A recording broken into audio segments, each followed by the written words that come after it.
Okay na? Ready, right? Camera, action! Hello, wonderful people! For today's video, another content ang anawan ni Moon para sa inyo. So, mayroon kita nga guest. And our guest is Pastor Ricky Calopez. Our content for today is random questions about our pastor. Ready ka na, Pastor? Sige. Ready ka na, Pastor? Yes. Start with our video. Sige, go. First question, Pastor. Ano na? How's life? Live? Subong. Okay lang, good.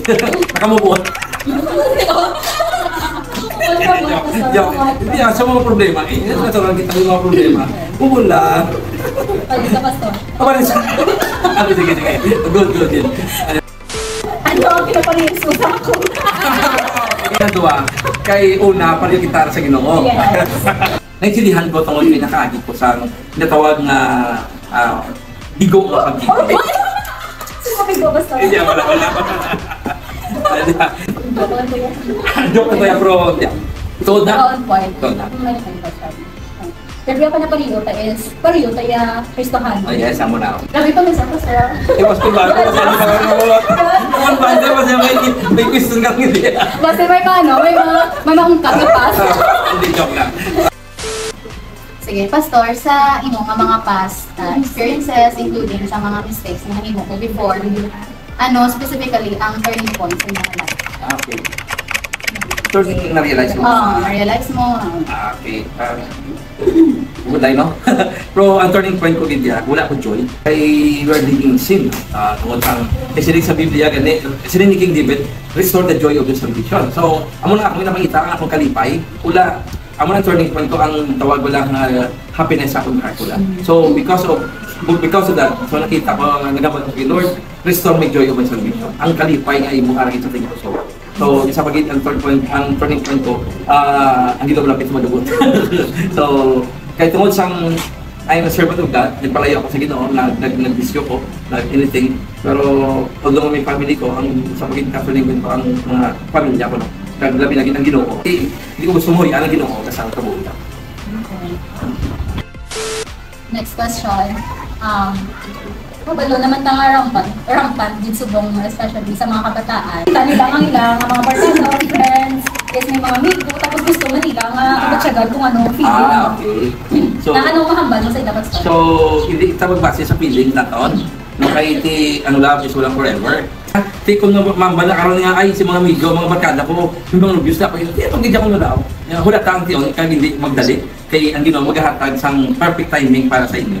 Eh kung isa nagdali ka, amo pa nakisa nga madisgrasya ka. Nang kadamo nagdisgrasya tungod ka nagdali. So, hindi pagtanawangin mo kung may nobyo mo na sila, may mga nobya man sila, may mga partner na ikaw wala. So what? Hindi daw yan mag-aaral ng Ginoo, magkalipa sa inyo. As pastor, ano mo message mo kayo? Ay, ang importante, ang Ginoo nag-aaman sa imo kabuhi. May preparar sa sinamanda. Basta himon mo lang, faithful ka lang sa iya. Pala nung yung mga gina-desire, ihatag na sa Ginoo. So, not too late sa ang importante lang, na padayon ka lang, maging faithful ka siya. Unahan lang sa kaya ang Ginoo, una mo na ang nagliligad nga natabo, hindi pagbalik da ang mga sitwasyon sa nagliligad. Kunti move on ka, forward ka, ay kung sa Ginoo, ang future na. Behind the clouds ko no, the sun still shine. Yung lita. Pero behind nga, the sun still shine, na sa may future kayo sa mga basta anak natin sa Ginoo. Kung pas wala nag-arado, ang nag-arado wala nagabalitit mo, focus na sa'yo. So, mo na focus na sa front ako. Eh, basta mo na sumatang na liwat ako. Ang imong ma-advise sa mga Kristohanon, sa mga Kristohanon, mga kanapan sa Ginoo nga gapadulaan na bala ang gana. Nagasik na lang sa happiness sa world. Wala na nagasik sa joy sa Ginoo. So ano ang mahambal mo sa ila, Pastor? Actually, subong ang kalibutan, grabe gid paghatak mo. Grabe ang mga kung sa mga propaganda ni Satanas nga madala ang ang mga young people. So grabe gid si Satan maghatag mag-attract sang time, sang kalipay, no? Pero ang mahambal ko lang sa mga young people, dapat ang kalipay na forever. Kahit tiin sa kalibutan niya, umalagilan niya. Madula na yung kwarta, madula na ang imong kalipay lang Ang kalipay is different from joy. Ang joy is forever. Ang kalipay, agila. Malipay kita nga may kwarta ka. Kung wala naman, wala. Dapat balik sila sa insakto nga dalan. Ang insakto nga dalan, ang muna ang kay Kristo Jesus. Niya, kasi niya, I am the way, the truth, and the life. So, kung kay Kristo ka, may problema, pero may joy ka. Ang kalipay nila sa kalibutan, umalagi na nga. Agi lang, was wala na nga, no? For example, sa baili-baili, disco-disco, no? Barkada. So, inom-inom, no? Agi lang na, kung kaya ka kay Kristo, hindi mo ma-express yung joy na atas sinutulog ko. So, speaking of joy, Pastor, ano ang joy ni Pastor Ricky subong kag sa palaabuton? Oh, ang joy ko subong niya, gaumap, ganlapaw. Kag nabilagid sa palabuton, because sila sa Ginoo, ang future sa palabuton sa iya. So, hindi na ako express ang joy nga ginhatag sa Ginoo sa ako. So, grabe ka, ginakalipay, ikon sa kalipay, bis kami problema, kalipay man kahit hindi problema niya, malipay ta forever. No? Ang joy na to, konsakot talaga, sa fountain, ang blakap, gawa sa water, gagamon ng blaw.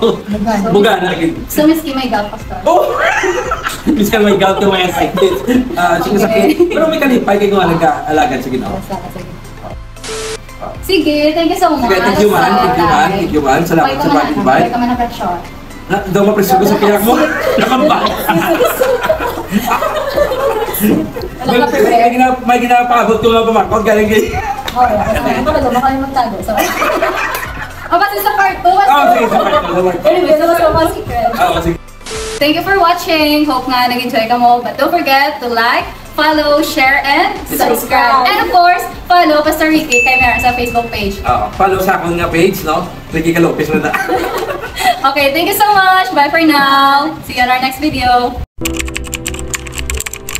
Si Ricky sa una, kaya subong is different, no? So, I mean, sa punto nga, proud sa subong, kahit nag-grow ko spiritually. No? On point. Yes.